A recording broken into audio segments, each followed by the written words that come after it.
nuestras redes sociales.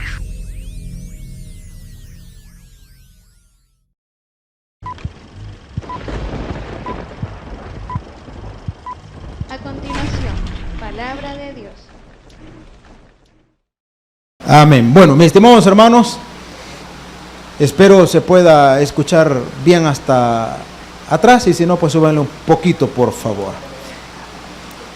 Abrimos nuestras Biblias, mis estimados hermanos, en Hechos de los Apóstoles, capítulo 16, y vamos a leer a partir del versículo 11. Cuando lo encuentre, se queda sentadito, por favor, porque supongo que alguno estará diciendo que no íbamos a comenzar hoy el estudio a Filipenses. Pues entonces déjeme decirle que tiene usted toda la razón. Hoy comenzamos el estudio a Filipenses. Y entonces dirá alguno, ¿por qué estamos en Hechos? Porque la porción que vamos a leer esta noche, y no le prometo que podamos terminarlo, espero yo que sí, nos va a dar un panorama de lo que sucedió en la ciudad de Filipos y el inicio de la iglesia en ese lugar. Entonces, recuerde que Hechos de los Apóstoles es el único, y ponga atención en esto, es el único libro histórico del Nuevo Testamento. ¿Cuántos libros históricos tiene el Nuevo Testamento, hermanos? ¿Cuántos tiene? ¿Y el Antiguo Testamento cuántos libros históricos tiene? Exacto, 12. ¿Cuántos? ¿Y el Nuevo? 1. Entonces, si usted dice, ¿y cuáles son los del Antiguo Testamento? Primero de Samuel, segundo de Samuel, primera de Crónicas, de Reyes, de Crónicas, Esdras, Nehemías, Esther, ¿verdad? Ahí saca usted la cuenta y saldrán los 12 libros históricos. También entran José, Jueces y Ruth, por si acaso, pues no le sale la cuenta después. En el Nuevo Testamento solo tenemos un libro histórico. Una vez más, ¿cuál es? Hechos de los Apóstoles. Hechos de los Apóstoles narra el inicio de la iglesia, pero también nos narra los viajes misioneros del apóstol Pablo, desde su conversión, su desarrollo ministerial y la apertura de buena parte de las iglesias a las que después se les envió cartas o epístolas, a los Corintios, a Éfeso, a Filipos, ¿verdad? A Colosas y así por el estilo. Entonces, el pasaje que vamos a leer es el momento en el que el apóstol llega a la ciudad de Filipos. Comencemos, antes de leer, a considerar dónde estaba ubicado a Filipos y el porqué de su nombre. En primer lugar, su nombre fue en honor a un señor Felipe II. ¿Quién era Felipe II?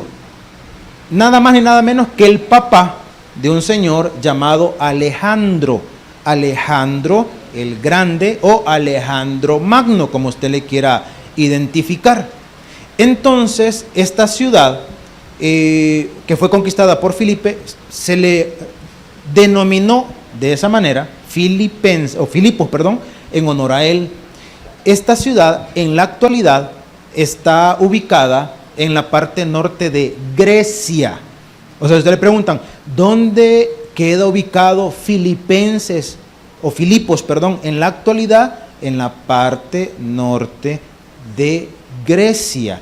Por lo tanto, se considera que la primer misión europea, la primer misión cristiana en Europa, fue la que se aperturó en la ciudad de Filipos.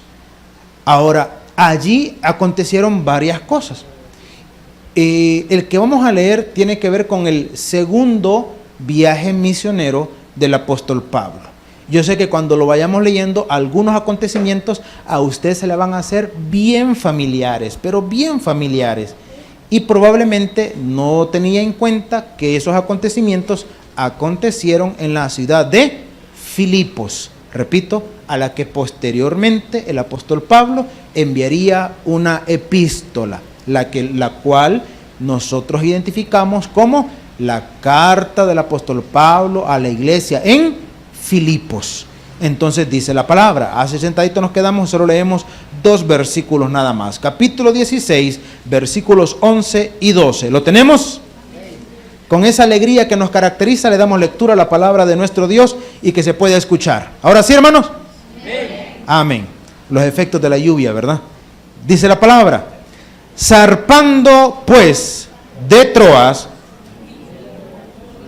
Ay, Señor del cielo. A ver, una vez más, versículo 11. Dice, zarpando pues de Troas, vinimos con rumbo directo a Samotracia y el día siguiente a Neápolis. Y de allí, ¿a dónde? Que es la primera ciudad de la provincia de Macedonia y una colonia.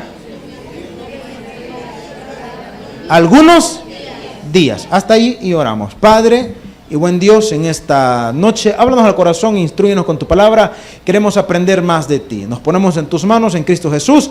Amén y amén. Muy bien, mis estimados hermanos, le dije, se postula que esto tuvo lugar en el segundo viaje misionero del apóstol Pablo. Puesto que era un viaje misionero, andaba en diferentes lugares. Los lugares que menciona allí, como Samotracia, Neápolis. Samotracia, perdón, era una isla. Y Neápolis era, digamos, como el puerto para llegar a Filipos. De Neápolis a Filipos, algunos estiman que había aproximadamente unos 16 kilómetros, aproximadamente. Entonces, dice que llegaron a Filipos, que es la primera ciudad, o sea, que llegó a considerarse o constituirse como la ciudad más importante de esta provincia llamada Macedonia. Ahora, hay algo que le quiero explicar desde ya y que no vaya a perder de vista también. Lo que sucedía en Filipos, le dije que actualmente está en Grecia, es que aunque su origen es griego, ellos llegaron a considerarse, puesto como menciona aquí la escritura, la primer ciudad de Macedonia, ellos llegaron a considerarse una ciudad muy importante, y puesto que era parte, repito, importante del Imperio Romano, resulta que los habitantes de Filipos se les concedió para aquel tiempo el privilegio de ser considerados ciudadanos romanos. Entonces ellos desarrollaron llamémosle un celo o una identidad muy, muy fuerte, que si lo pusiéramos en contexto de nuestro tiempo y cercano a nosotros relativamente hablando, ¿sabe usted que si hay gente que se siente muy orgulloso de su cultura y de su identidad, es aquí cerquita, los mexicanos? Esos tipos son orgullosos son nacionalistas, vaya, son nacionalistas. Ellos no tienen problema en decir que sus orígenes son aztecas y no sé qué y no sé cuánto, y en ciertas regiones mayas. Nosotros acá tenemos mucha carencia de identidad. Mucha carencia. Hay personas que se viven quejando del lugar donde a Dios le plació que naciera, que es aquí, y que este país es aquí, que es allá, carentes de identidad y de nacionalismo. En otras partes, por ejemplo, en ciertos lugares de Sudamérica, es lo contrario. ¿Lo contrario en qué aspecto? En que muchos de ellos no se sienten, digamos, orgullosos de sus raíces étnicas, sino que por la fuerte influencia que hubo de Europa, muchos de ellos se pasan jactando de sus orígenes europeos. Usted conoce a alguien y esa persona se presenta generalmente por su apellido de origen europeo, y comienza a contarle la historia de su tatarabuelo que allá por los años 1800 llegó metido en un barco, ¿verdad? Y que de entonces está ahí, entonces que su origen es por allá por Inglaterra, por allá por Italia, es muy así. Entonces, repito, diferente de lo que acá cerca, ese nacionalismo que tienen los mexicanos. Entonces, las personas de Filipos desarrollaron una identidad muy fuerte, pero con el Imperio Romano. Y puesto que se les había dado también la nacionalidad y ciertas, digamos, aperturas, ellos se sentían muy orgullosos de eso, muy orgullosos. Ellos se consideraban ciudadanos romanos, y como dirían por ahí, a mucha honra. Ese era tanto así, que aunque en aquel tiempo el idioma universal era el griego, pero ellos se jactaban de hablar latín. Repito, por lo mismo de su, llamémosle, orgullo nacionalista. Ahora, dice la Escritura, vámonos al versículo 13. La última parte del 12 dice, y estuvimos en aquella ciudad algunos días. Versículo 13, y un día de reposo salimos fuera de la puerta, junto al río, donde solía hacerse la oración, y sentándonos hablamos a las mujeres que se habían reunido. Este versículo no lo podemos pasar por alto porque también nos va a dar una idea de lo que acontecía en Filipos. Primero dice, un día de reposo. ¿A quiénes entonces iba a buscar Pablo para que hiciera referencia al día de reposo? ¿A quiénes se iba a abocar? Se iba a abocar a una población de judíos, principalmente. ¿A una población de qué?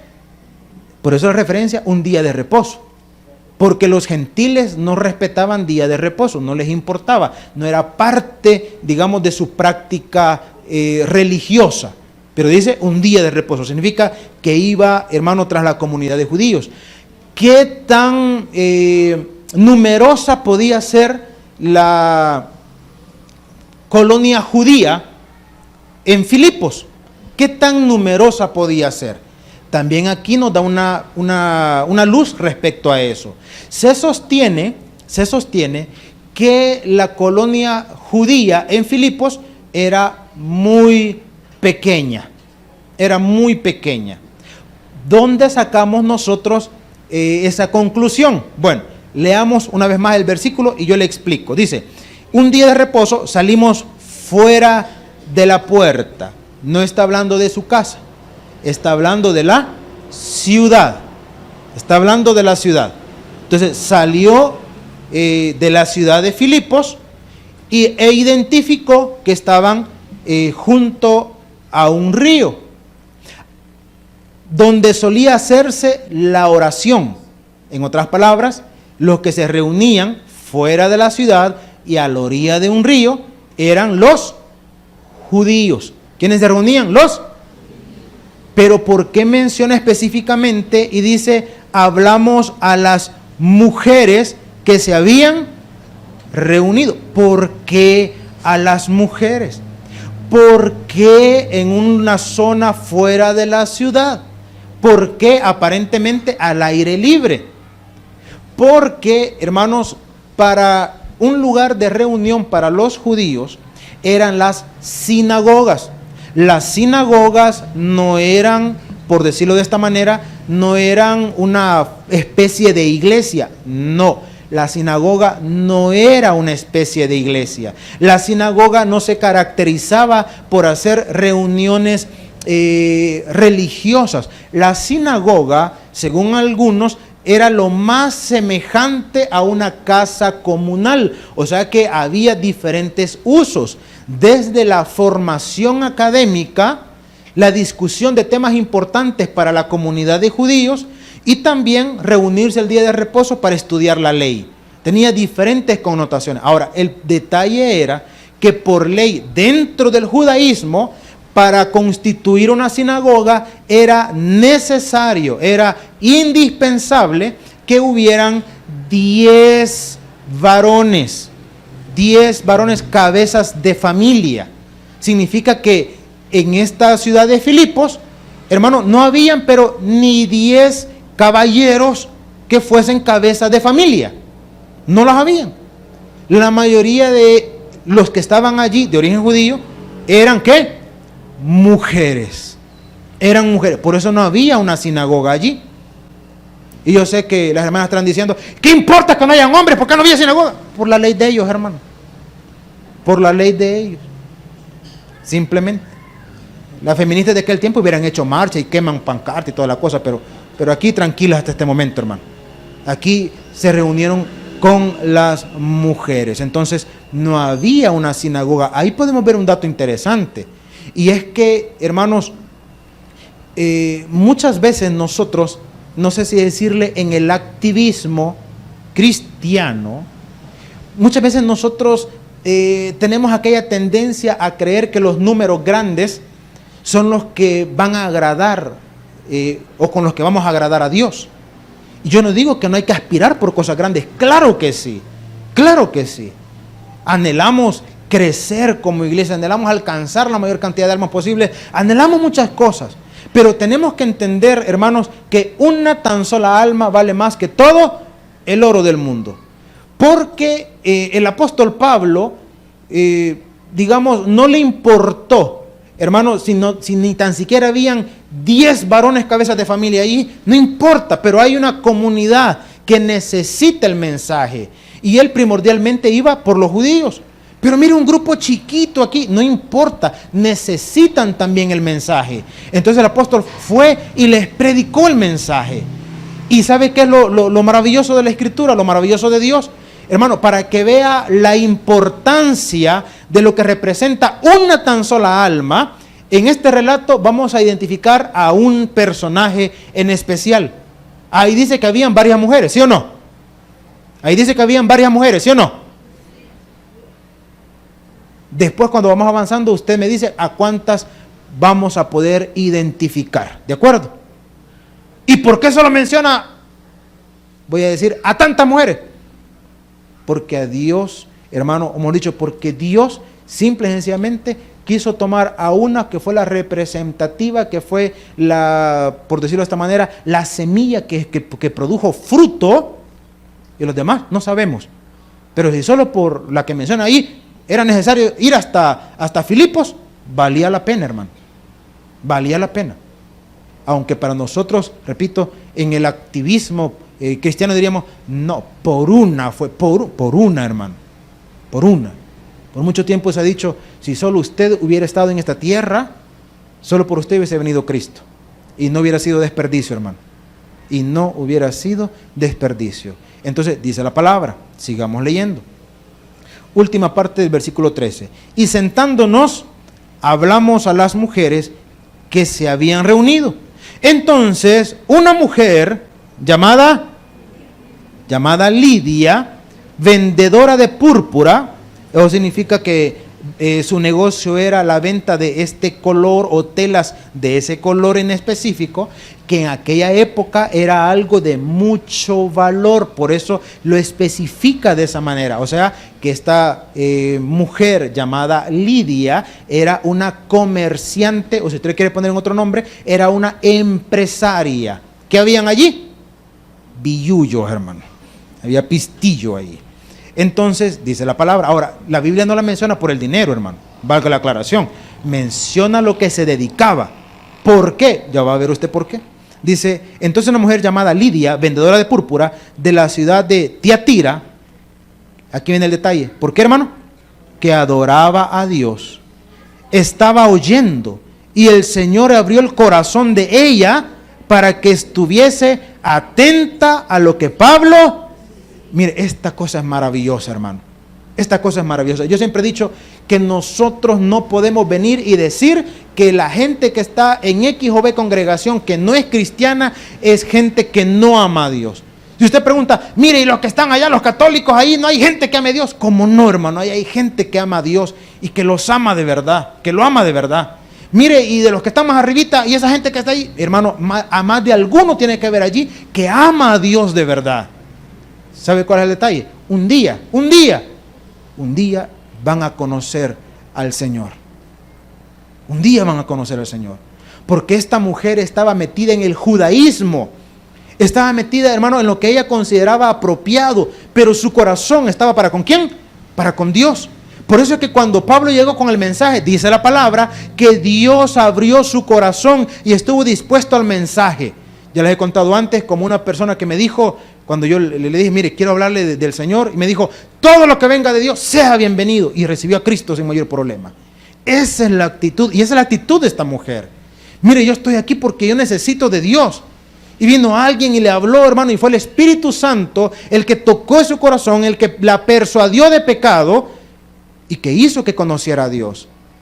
No fue la elocuencia del apóstol. No fue la predicación, el mensaje de Pablo, fue el mensaje de Dios. Entonces dice la Escritura, sigamos leyendo. Versículo 14 una vez más. Entonces una mujer llamada Lidia, vendedora de púrpura, de la ciudad de Tiatira, que adoraba a Dios, estaba oyendo y el Señor abrió el corazón de ella para que estuviese atenta a lo que Pablo decía. 15. Y cuando fue bautizada y su familia nos rogó diciendo, si habéis juzgado que yo sea fiel al Señor, entrad en mi casa y posad. Y nos obligó, ¿qué dice? Mire qué interesante. Nos obligó, ¿qué dice? Ahora, eso también tiene una razón de ser. También tiene una razón de ser. Tiene una razón de ser, llamémosle cultural. A las mujeres que Pablo fue a predicarles, ¿cuál era su origen? Dijimos, hermano. ¿Cuál era su origen? ¿De dónde eran? Eran judías. La mujer dice que era de Tiatira, pero su origen era judío. Su origen era judío. Ahora, creyó ella, se bautizó, su casa también creyó, y dice que les obligó a quedarse. Pregunta, para que lo vayamos entendiendo. ¿Pueden a usted obligarle a quedarse en un lugar donde no se sienta bien, siempre y cuando no sea secuestro? ¿Pueden obligarle? No. Ahora, ¿por qué dice que nos obligó? Porque en la cultura judía, parte de la hospitalidad, quizás para tener un refuerzo más, cuando el Señor mandó a predicar a los 70 y los mandó de 2 en 2, les dijo que no saludaran a nadie en el camino. ¿Recuerdas esa porción de la palabra? Eso tiene que ver con una connotación cultural, porque el judío de aquella época, no le podría decir en este tiempo, en aquella época es muy diferente a las costumbres nuestras. Usted se encuentra con alguien por la calle y si usted lleva prisa, a lo mucho le saluda, ¿sí? En el peor de los casos solo le mueve la cabeza. Y ya estuvo. En la cultura judía no. Se encontraban, hermano, y solo el saludo podía durar 30 minutos. Solo el saludo. Entonces se encontraban, ¿y cómo se saludaban, siervo?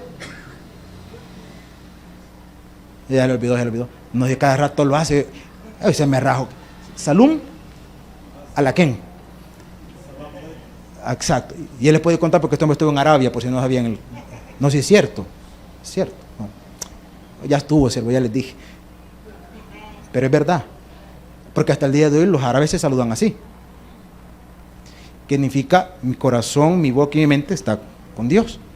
Entonces, solo el saludo podía durar 30 minutos. Y de repente la conversación, hermano, para hacerle corta la historia, un encuentro entre dos judíos podía durar media hora, vaya. Entonces la misión al que el Señor los mandó era una misión apremiante. Pero les dijo, no se detengan en el camino, porque encontraban a tres en el camino, se les fue el mediodía. Entonces, en la costumbre judía, una muestra de hospitalidad era llegar a casa, ofrecerle agua para sus pies, ofrecerle alimento e insistirle para que se quede hospedado allí. Era parte de la cultura de la hospitalidad del judío. Mire, quédese, ya es tarde. ¿Y qué se va a ir a hacer?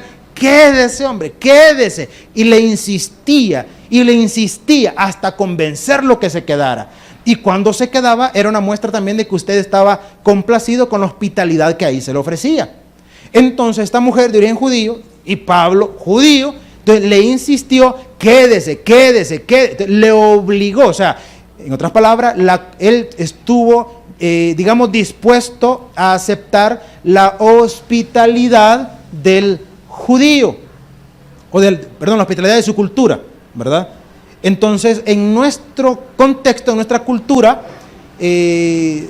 quizás es muy complicado ya identificar algunas costumbres. Porque usted llega de visita a una casa y no le insisten que se quede mucho.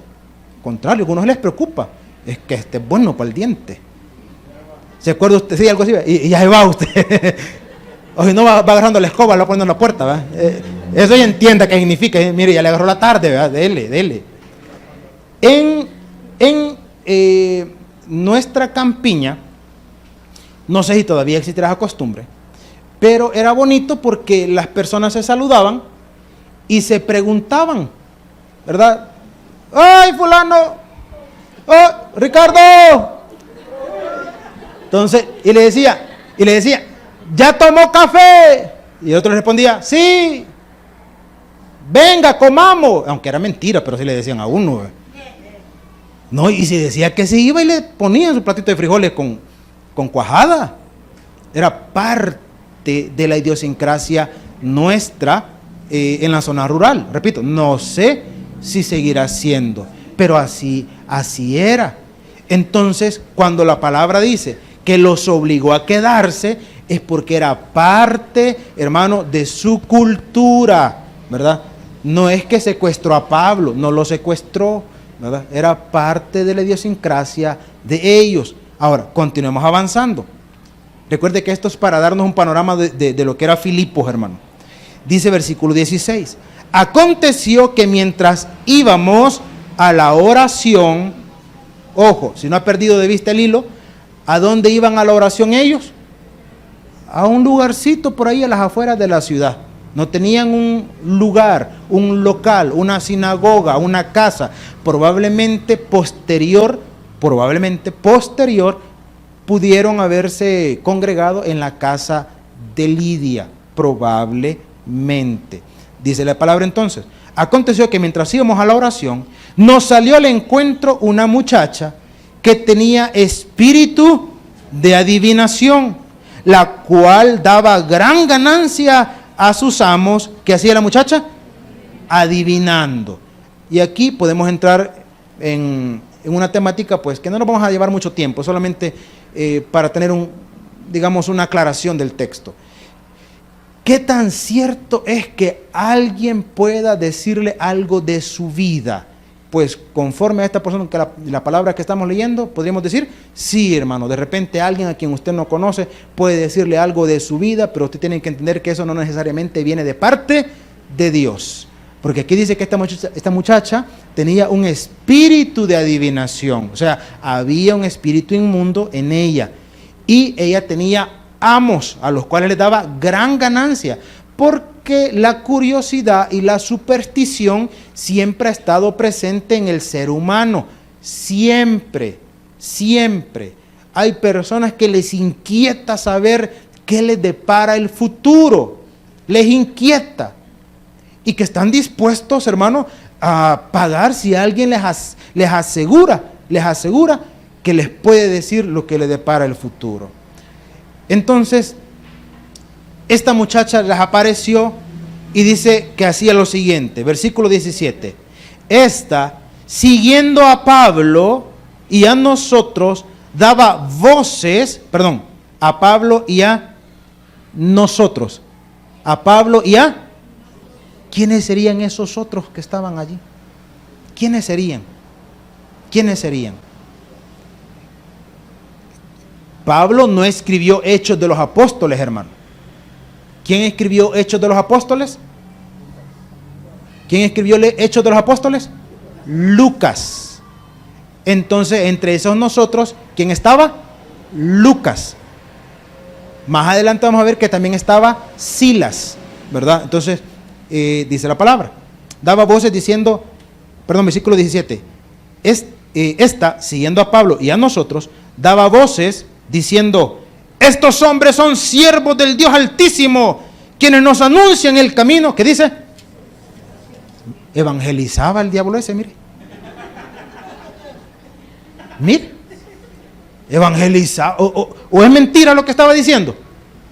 Pregunta, ¿es mentira lo que estaba diciendo? No, hermano. Usted vaya por el Calvario, zona turística de ahí del centro, ¿la conoce? ¿Sí? Usted va a ver por ahí que está una gran culebra disecada, toda amarrada, y por ahí está el Sagrado Corazón de Jesús a la par. Y le dicen hermano, pues. Hermano. Estaban entrevistando a una persona que ejercía o que ejerce, digamos en forma popular, que ejerce la magia. Y decía, no, dice, si lo que nosotros hacemos todo está en la Biblia, decía. Y yo decía, pero a ver, ¿dónde? Porque se amparan, o sea, en la estrategia del enemigo siempre será causar confusión. La estrategia del enemigo siempre será causar, ¿qué? Confusión. Entonces lo que la muchacha les decía no era algo inapropiado, les decía la verdad. Estos son varones de Dios que han venido para anunciarnos el camino de salvación. Era cierto, hermano, era verdad. Pero mire el detalle, sigamos leyendo, versículo 18. Y esto lo hacía por muchos días, mas desagradando a Pablo. Ahora la pregunta, ¿y por qué le desagradó? Pues, si estaba diciendo la verdad, ¿por qué le desagradó? Si estaba diciendo la verdad, ¿por qué le desagradó?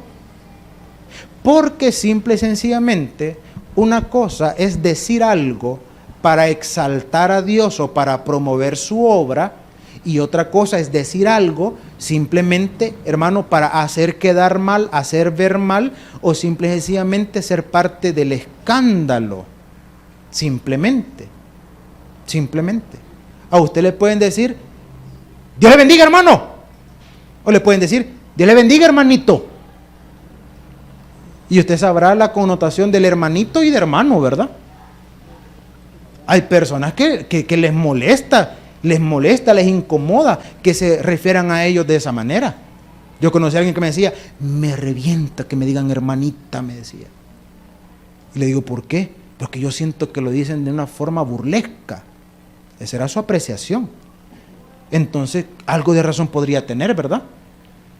Algo de razón podía tener. Que alguien le dijera, hermanita. O que le digan, hermana. Entonces, esta muchacha, aunque decía la verdad, digámoslo de esta forma, el tono con el que lo decía tenía mucho que ver. Tenía mucho que ver. Yo siempre he dicho, a veces no es lo que decimos, sino la intención con la que lo decimos. Entonces, por eso le desagradó. Porque aunque era verdad lo que estaba diciendo, la intención pudo haber sido una intención burlesca. Pudo haber sido una intención de hacerlos ver mal.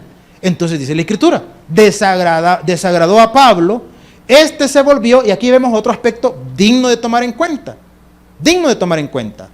Porque entramos en aquel conflicto de que, mire, ¿y los exorcismos existen o no existen? Respuesta, sí existen los exorcismos, pero no como nos lo han vendido las películas o el sensacionalismo.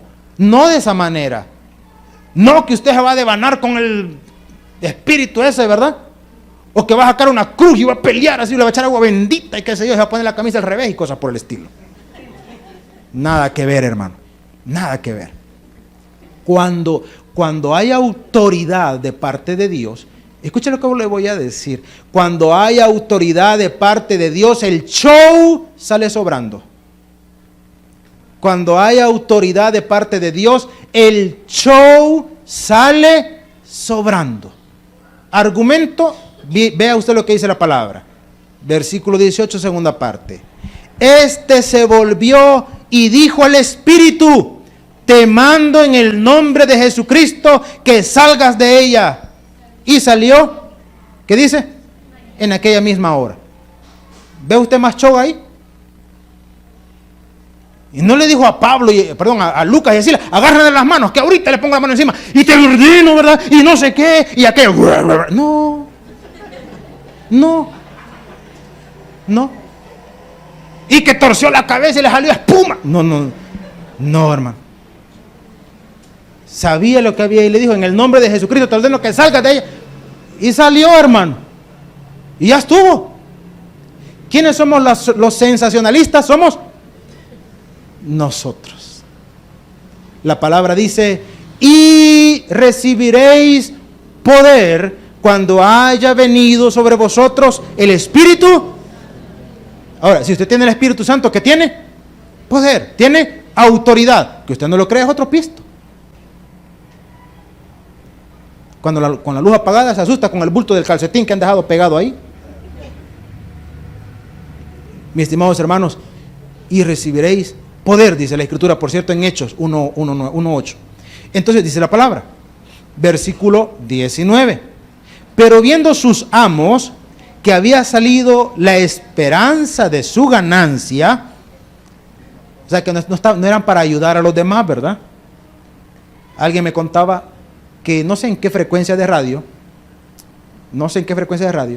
hay un personaje que paga un espacio y pide que lo llamen y que él les va a decir el problema que están pasando. No recuerdo en qué radio, si usted lo escucha al fulano y me cuenta después. Más de algún hermano estar pendiente ahí del fulano, ¿verdad? Pero casi siempre, y esto es algo que se lo dejo como a tomar en cuenta, casi siempre, y quizás un agregado, e incluso algunos que juegan al espiritismo disfrazado de cristianismo, incluso, son aquellos que van a venir y usted está pasando por una situación y siempre le van a decir lo mismo. Alguien tiene algo en contra suya, le tienen envidia. Alguien quiere acabar con usted. Usted tiene problema con alguien porque le tienen envidia. Un sapo le han metido en el estómago. No es sapo, hermano. No es sapo. Estamos seguros que no es sapo. Que se va a asustar el médico al final a saber, pero no es sapo. Entonces, estos personajes siempre utilizan el hecho de decir que están para ayudarle y que le queremos ayudar. Y alguien me decía, y mire, y le llamó a alguien, y entonces el hombre le dijo, ¿verdad?, que fuera a su clínica, porque así le dicen ellos, venga a mi clínica, aquí lo voy a atender. Y que la persona le dijo, pero mire, le dijo, yo no tengo dinero, usted venga, le dijo, que yo no estoy por su dinero, estoy para ayudarle. Mire qué bonito. Ya cuando estuviera ahí, quién sabe, ¿verdad? Porque aquí vemos reflejado que la muchacha tenía espíritu de adivinación, pero digamos, lo que movía a quienes estaban detrás de ella era simple y sencillamente, ¿el qué, hermanos? La ganancia. Dice, pero viendo sus amos que había salido la esperanza de su ganancia, prendieron a Pablo y a Silas y los trajeron al foro ante las autoridades. Ahora, otro detalle interesante. ¿Quiénes le dije que posiblemente andaban allí con Pablo? ¿Quién más le dije? Lucas. Entonces, ¿por qué dice que solo agarraron a Pablo y a Silas? ¿Por qué no agarraron a Lucas?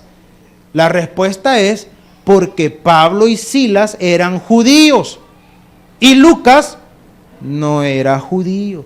Lucas era de origen griego, entonces no era judío.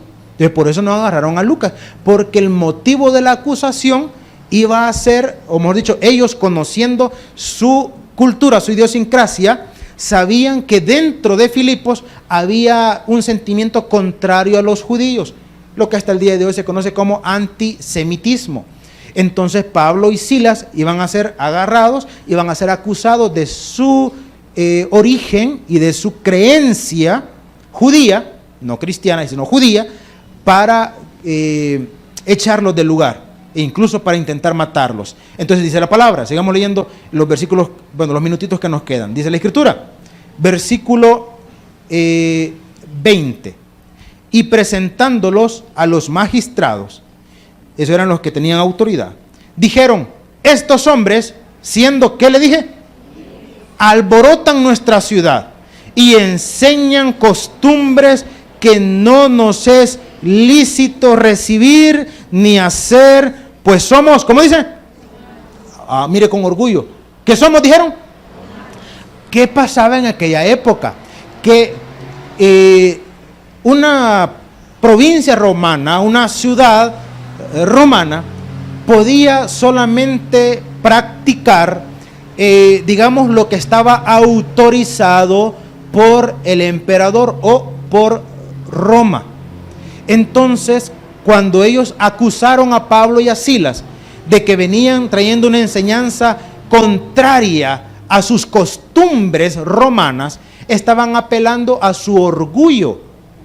Estaban apelando a su orgullo. Estaban como tentando esa fibra frágil de algo que ellos ya conocían. Que comenzaran a hacer uso, digamos, del orgullo nacionalista. ¡Somos romanos!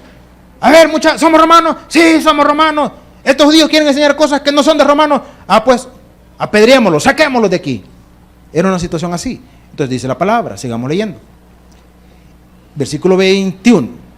Y enseñan costumbres que no nos es lícito recibir ni hacer, pues somos romanos.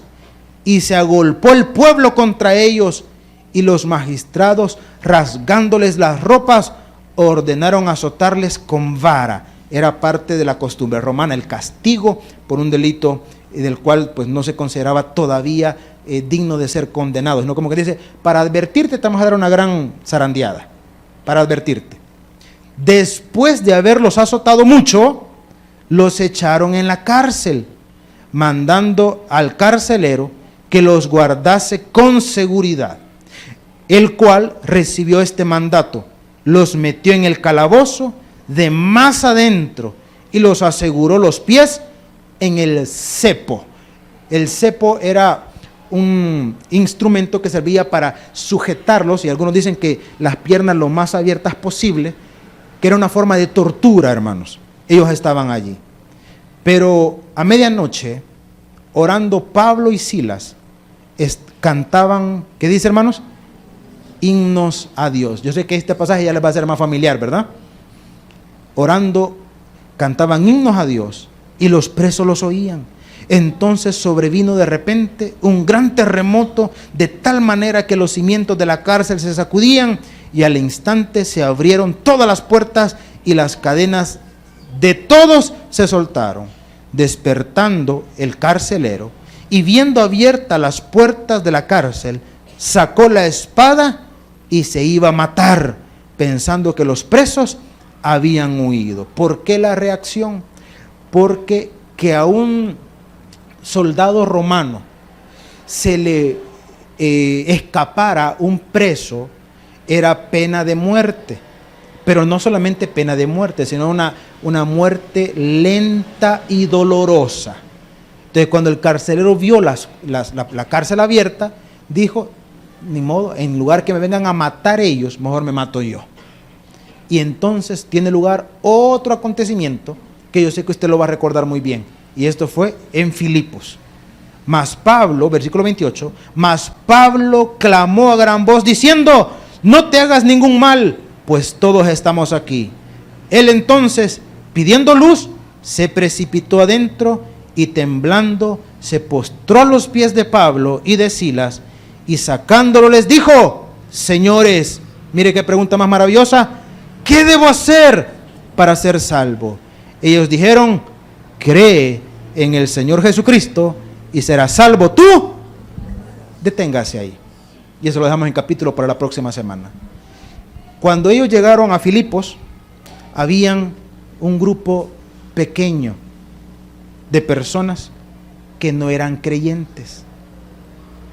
Cuando vamos a evangelizar, a veces es gracioso porque dice, vamos a ir a tal lugar, y siempre hay alguien que de repente dice, ay, pero ahí solo, pongamos un ejemplo, ay, pero ahí solo católicos hay.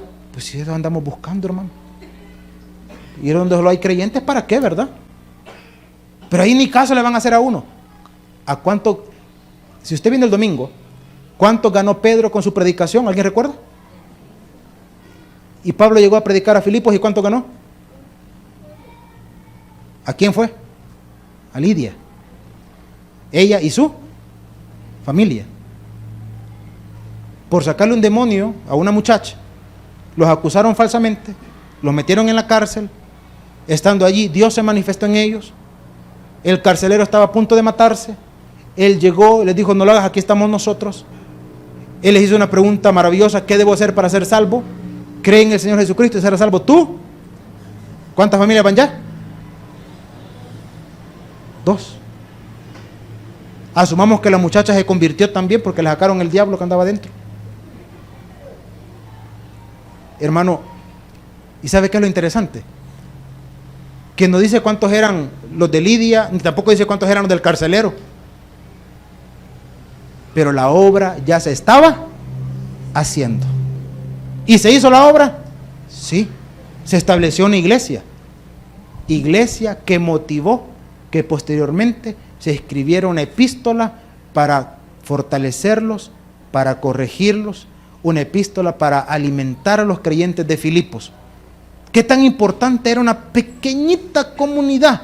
Tan importante que la epístola que se mandó para esa iglesia quedó inmortalizada en la palabra de Dios y ahora sirve también para alimento de cada uno de nosotros. Esta noche, denle un fuerte aplauso a nuestro Padre Celestial. Gloria a nuestro Dios. Padre. El predicador ha terminado su mensaje. Es tiempo de que recibas a Jesús como tu Salvador personal. Ora conmigo de la siguiente manera. Señor Jesús, yo te recibo hoy como mi único y suficiente Salvador personal. Creo que eres Dios, que moriste en la cruz por mis pecados y que resucitaste al tercer día. Me arrepiento, soy pecador. Perdóname, Señor. Gracias doy al Padre por enviar al Hijo a morir en mi lugar. Gracias, Jesús, por salvar mi alma hoy en Cristo Jesús, mi Salvador. Amén. Bienvenido a la familia de Dios. Ahora te invitamos a que crezcas en el conocimiento de las Escrituras. Congrégate con nosotros. Estamos ubicados en kilómetro 6,5, carretera a Los Planes de Renderos.